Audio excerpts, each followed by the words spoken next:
ചായ കഴിക്കൂ. അയ്യോ, ഞാൻ എണീക്കാൻ വൈകിയോ? അങ്ങനെയൊന്നുമില്ല. മണി 8:30 ഉള്ളൂ. ഉറക്കം പൂർത്തിയാകാതെ ഉണർന്നാൽ ഒരു സുഖവും ഉണ്ടാവില്ല. അതുകൊണ്ടാണ് ഞാൻ ഉണർത്താതിരുന്നത്. ചായ ആരുണ്ടാക്കി? ഞാൻ വീട്ടിൽ വേലക്കാരെ നിർത്താതെ ജീവിച്ചതുകൊണ്ട് അങ്ങനെ ചില ഗുണങ്ങളുണ്ട്. വേലക്കാരെ നിർത്തുന്നതിനോട് എനിക്ക് വലിയ എതിർപ്പാണ്. ചായ എങ്ങനെയുണ്ട്? കൊള്ളാം. ഇന്ന് ധൃതിയിലായതുകൊണ്ട് ചായ അത്ര നന്നായില്ല. ജയൻ എന്റെ ചായയുടെ ഒരു ആരാധകനാണ്. അതിരിക്കട്ടെ, നന്ദിനിക്കുട്ടി ഇന്നലെയും എന്നെ പറ്റിച്ചു കളഞ്ഞു. ഉറങ്ങുന്നവരെ ഉണർത്തുന്നത് എനിക്ക് വലിയ പ്രയാസമാണ്.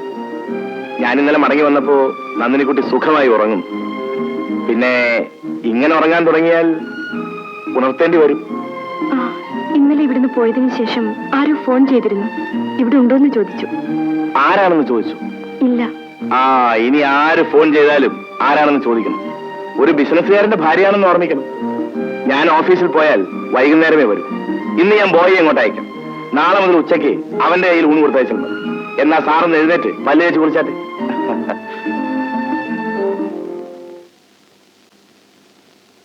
Good morning. Morning. Good morning. Good morning.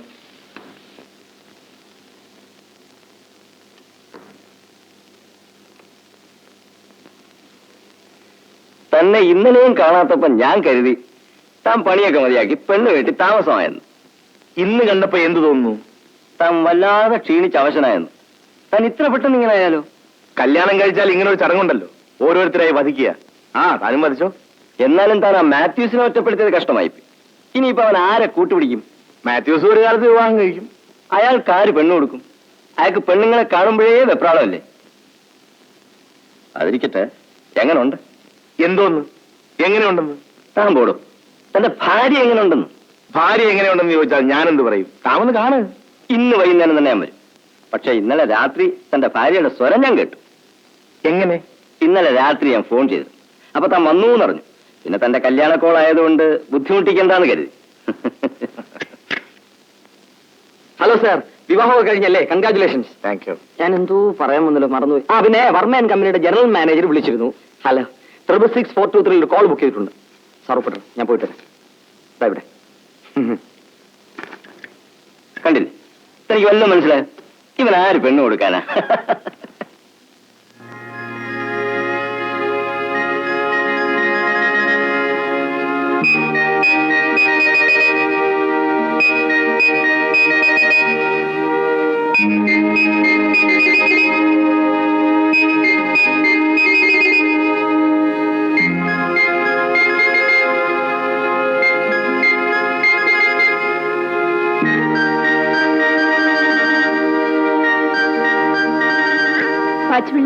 ഓ, എന്താ കൊച്ചുമ്മേ, എന്തെങ്കിലും ആവശ്യമുണ്ടോ? പാച്ചുപിള്ളിക്ക് പാചകത്തെ പറ്റി വല്ലതും അറിയാമോ? മിലിറ്ററിയിൽ കുക്കായിരുന്നു ഞാൻ. കുറച്ചൊക്കെ അറിയാം. എന്താ കാര്യം? അല്ല, അവിയലിന് പുളി പിഴിയേണ്ട കാര്യമുണ്ടോ? ഏയ്, അങ്ങനെ പുളി പിഴിയേണ്ട കാര്യമൊന്നുമില്ല. പിന്നെ വേണമെങ്കിൽ കുറച്ച് പിഴിയാം. ഹലോ, നന്ദിനിക്കുട്ടിയല്ലേ? ഞാനാ രവി. അല്ല, ഗ്യാസ് കത്തിച്ചോ? പിന്നെ അത് ഓഫ് ചെയ്തിട്ടേ കിടക്കുക മറ്റോ ചെയ്യാവൂ. ഞാൻ വൈകുന്നേരം വരും. അല്ല, ഉച്ചയ്ക്ക് എന്തോ വെച്ചു? അവിയലോ? പിന്നെ വൈകിട്ടൊന്നും ഉണ്ടാക്കണ്ട. നമുക്ക് പുറത്തുപോയി കഴിക്കാം. ഓക്കെ.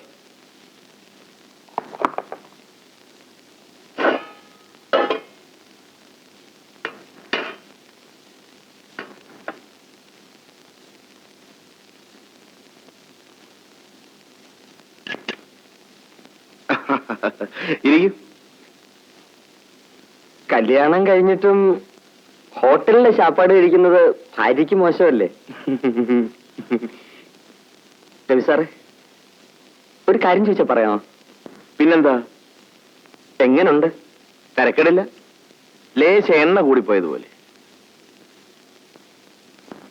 അതല്ല സാർ, ആദ്യ രാത്രി എങ്ങനെ ഉണ്ടായിരുന്നു? താൻ വെറും ഒരു കൊച്ചു പയ്യനല്ലേ മാത്യൂസേ?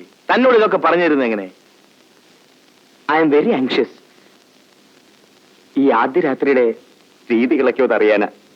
അത് പലർക്കും പല രീതിയില. താൻ കൊച്ചു പയ്യൻ ഇതൊക്കെ അറിയുന്നത് എന്തിന്? ഹലോ, ആ, താൻ ആഹാരം കഴിച്ചു? ചോറ് കൊണ്ടൊന്നു ഉണ്ണാൻ ഒരു മൂടില്ല. മാത്യൂസ് എന്താ ഇവിടെ ഇങ്ങനെ? മാത്യൂസിന് എന്റെ ആദ്യ രാത്രി എങ്ങനെ ഇരുന്നെന്ന് അറിയാം.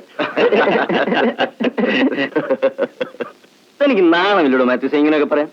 അപ്പച്ചോടോ അമ്മച്ചോടോ വേണമെങ്കിൽ ഞങ്ങൾ പറയാം. താനൊന്ന് പെണ്ണ് കേട്ട്. അതെങ്ങനാ? പെണ്ണെന്ന് കേൾക്കുമ്പോഴേ പറയല്ലേ? അതൊക്കെ പണ്ടായിരുന്നു, ഇപ്പൊ പറയലൊന്നുമില്ല. താൻ ഈ MD-യുടെ PA എന്നൊന്നും പറഞ്ഞാൽ കാര്യം നടക്കൂല. ഒരാനയെ മേയ്ക്കുന്നതിനേക്കാളും വിഷമമാ ഒരു ഭാര്യയെ മെയിൻറ്റെയിൻ ചെയ്യാൻ. എന്താ പിന്നെ കാണാൻ രവി സാർ? താൻ എന്തിനാണോ ആ സാധുവിനെ കളിയാക്കുന്നത്?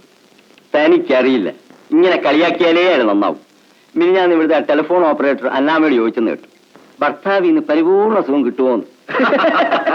അവള് പൂര തെറിയും പറഞ്ഞു. ഞാൻ തമാശ പറഞ്ഞല്ല, പെണ്ണെന്ന് കേട്ട ഇയാൾക്ക് പേടിയോ പരിഭവോ ഒക്കെ. ഓ, സമയം ഒരുപാട് പോയിട്ടെ.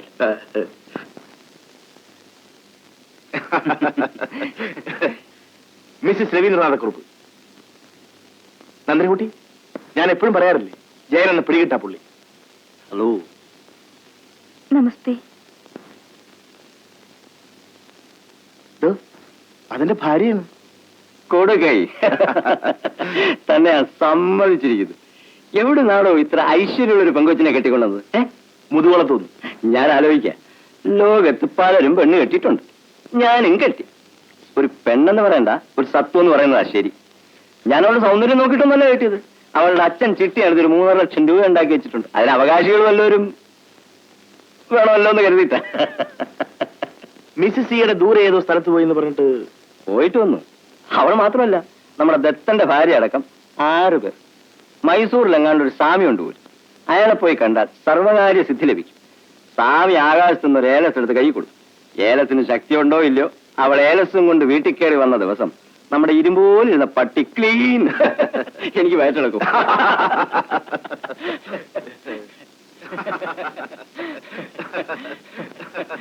ചായ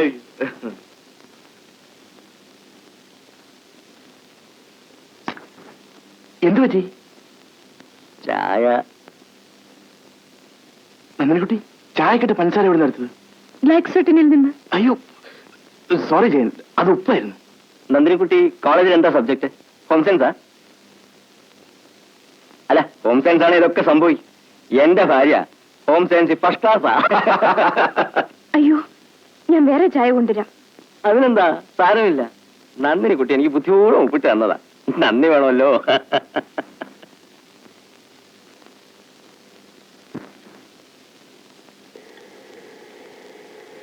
സന്തോഷകരമായ ഒരു കുടുംബ ജീവിതത്തിന് ഒരു ഭാര്യയ്ക്കുള്ള പങ്ക് നിസ്സാരമല്ല. ഭർത്താവുമായുള്ള പരസ്പര ധാരണയാണ് അതിൽ മുഖ്യം. സ്വന്തം താല്പര്യങ്ങളെ ഞാൻ എന്താ ചെയ്തതെന്ന് നന്ദിനിക്കുട്ടിക്ക് അറിയാമോ? ഒരു വീട്ടമ്മ ഞങ്ങളുടെ നാട്ടിലൊക്കെ ഉള്ള ഒരു ആചാരമാണ്. എന്നെ ആരെങ്കിലും കണ്ടുപെട്ടാൽ എന്റെ അമ്മ ഉപ്പും മുളകും ചേർത്ത് ഇതുപോലെ ഒഴിയാറുണ്ട്. അങ്ങനെ ചെയ്താൽ ദൃഷ്ടിദോഷം ഉണ്ടാകത്തില്ല എന്നാ വെപ്പ്. നന്ദിനിക്കുട്ടി ഇന്നൊരാൾ കണ്ടുപെട്ടു. ആര്? ജയൻ. അവൻ ശുദ്ധനായതുകൊണ്ട് പറഞ്ഞു പോയത്. അവൻ പറഞ്ഞു ഞാൻ ഭാഗ്യവാനാണ്. ഇത്രയും ഐശ്വര്യമുള്ള പെണ്ണിനെ കിട്ടിയ ഞാൻ ഭാഗ്യവാനാണ്. ശരിയാണോ?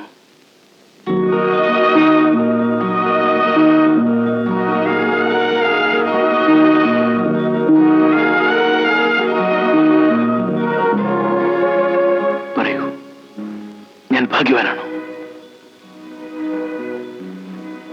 പറയൂ നന്ദിനിക്കുട്ടി.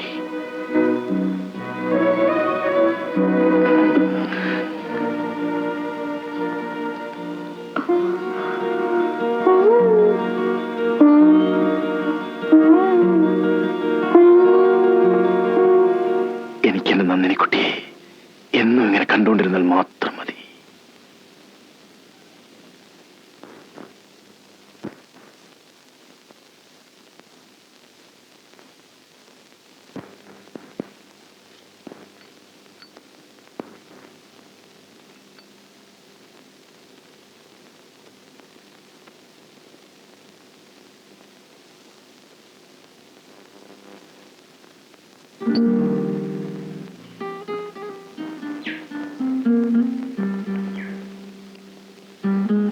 നന്ദിനിക്കുട്ടി രാവിലെ പെരപ്പുറത്ത് കയറിയിരിക്കുകയാണ്.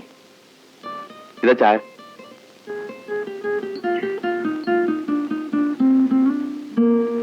നന്ദിനിക്കുട്ടി ഇന്നലെ തീരെ ഉറങ്ങിയില്ലാന്ന് തോന്നുന്നു. എനിക്കും രാത്രി പെട്ടെന്ന് തീർന്ന പോലെ തോന്നി. അല്ല, നമ്മളോട് വന്നാൽ നമ്മുടെ റൊമാൻസ് നാട്ടുകാർ മുഴുവൻ കാണും. വരുവാത്തേക്കും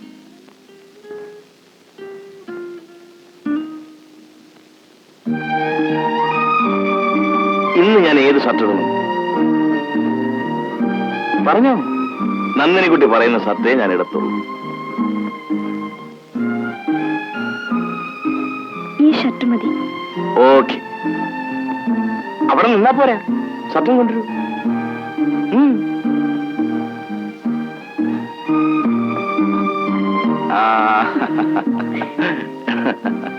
ആ പിന്നെ നന്ദിനിക്കുട്ടി എന്താ കഴിക്കാൻ പോണത്? ഇവിടെ ഒന്നും റെഡി ആയിട്ടില്ലല്ലോ. എനിക്കൊന്നും വേണ്ട. അത് ഞാൻ സമ്മതിക്കില്ല. എന്റെ കയ്യിൽ കിട്ടിയതുപോലെ നന്ദിനിക്കുട്ടി എന്നും ഇരിക്കണം. അത് പട്ടിണി കിടന്ന് നശിച്ചു പോകാൻ ഞാൻ സമ്മതിക്കില്ല. പാച്ചുള്ള ബ്രെഡും മുട്ടയും കൊണ്ടുവരും. ഓംലെറ്റ് ഉണ്ടായി കഴിച്ചോളൂ. ഉച്ചയ്ക്കുള്ള ഊണ് ബോയ് വരുമ്പോ കൊടുത്തയച്ചാൽ മതി. പിന്നെ ഗ്യാസ് ഞാൻ പറയണ്ടല്ലോ. ഞാൻ വരട്ടെ.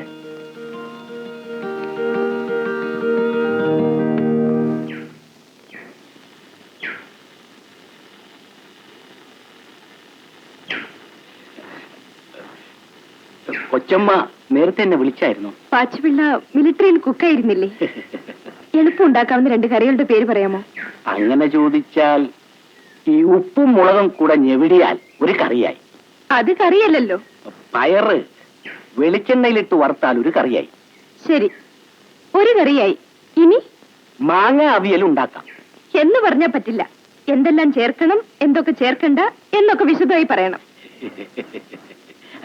കൊച്ചമ്മ അങ്ങോട്ട് ചെന്നാട്ടെ, ഞാൻ ഈ പൈപ്പ് ഒന്ന് ഓഫ് ചെയ്തിട്ട് അങ്ങോട്ട് വരാം. ശരി. എന്താ ശാലെ, കറികളൊന്നുമില്ലേ? നമുക്ക് വേണേ ഷെയർ ചെയ്യാം. വേണ്ട വേണ്ട, ഇന്നലെ രാത്രി മുതൽ വയറിന് നല്ല സുഖമില്ല. അതുകൊണ്ട് കറികളൊന്നും ഉണ്ടാക്കണ്ടെന്ന് പറഞ്ഞിരുന്നു. അവളോട് ഞാൻ പലതവണ പറഞ്ഞിട്ടുണ്ട് കറികളിൽ പരീക്ഷണം നടത്തരുത്. താനത് ഉണ്ടാക്കി വെച്ച് നോക്കി. എന്ത് കറിയാ ഇത്? അവൾക്കും ദൈവം തമ്പുരാനും മാത്രം അറിയും. എല്ലാ കറിയും ഇതുപോലെ. ഹോം സയൻസ് പഠിച്ചു പോയോ? ഇത് തന്നെ ഗതി. പണ്ട് പഠിച്ചതും പത്രങ്ങളിൽ വരുന്ന പാചകക്കുറിപ്പുകളും നോക്കി ഓരോന്ന് കൊടുത്തയച്ചു. രക്തസാക്ഷി നമ്മളും. ബോയ്,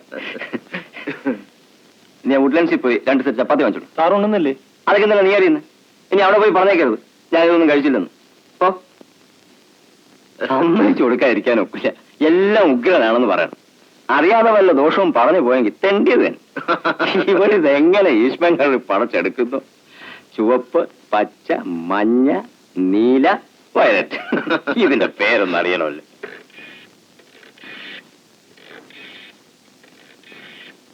ഹലോ ജയന, വസന്തി, ഇന്ന് ഉച്ചയ്ക്ക് കൊടുത്തയച്ച ചുവന്ന കറിയുടെ പേരെന്തുവാ? ഇളം ചുവപ്പല്ല, കടും ചുവപ്പ്. ആ ചോരയുടെ നിറത്തിലുള്ളത്. Farmers white omelette. മറ്റതോ? ആ നീല നിറത്തിലുള്ളത്. ഒന്നുമില്ല, ഞാൻ അല്പം രവിക്ക് കൊടുത്തു. അവനത് വളരെ ഇഷ്ടപ്പെട്ടു. അതുകൊണ്ട് പേര് ചോദിച്ചെന്ന് മാത്രം. ഓഹോ, ഓ, ചുമ്മാതാണോ നമ്മളൊക്കെ ചുറ്റി പോണത്? ഇതിന്റെ പേര് കേട്ടാ മതിയല്ലോ, ചിക്കൻ ജാൽ ഫ്രീസ്.